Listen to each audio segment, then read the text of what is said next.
की वीडियो में हम हाइक करेंगे पंचपीर रॉक्स की तरफ और इसमें मेरे साथ है मेरा दोस्त दाऊद। पंचपीर रॉक्स जो हैं वो बहुत ही खूबसूरत हिल स्टेशन है तहसील कहूटा का, जो कि 70 किलोमीटर अवे है इस्लामाबाद से और कोटली सतिया के रास्ते में ही आता है।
हम्म।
तो जनाब अब कुकिंग की तैयारी हो रही है और आज की हमारी डिश है शेफ़ दाऊद के बर्गर्स।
दाऊद के बनाए हुए बर्गर तो बहुत ही ज़बरदस्त थे और उसकी कुकिंग के तो वैसे भी बहुत ही चर्चे हैं हमारे फ्रेंड सर्कल में। तो इतने अच्छे बर्गर खाने के बाद उसके लिए चाय बनाना तो मुझ पर ड्यू हो गया था।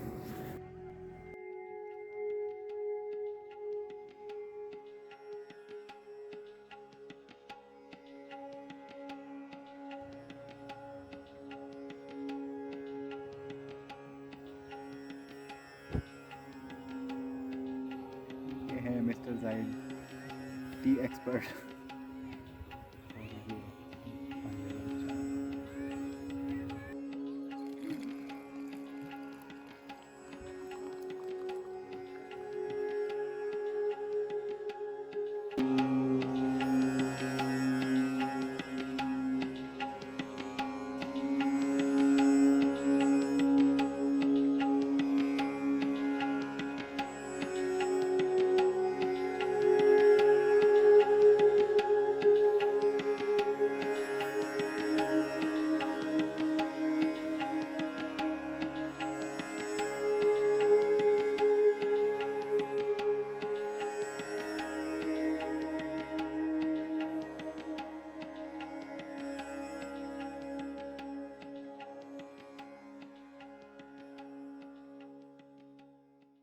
Panchpir is beautiful tourist location. आप वहाँ टॉप तक अपनी बाइक्स और गाड़ियों के थ्रू जा सकते हैं। Go there with your friends and families, enjoy your time and try to keep the place clean.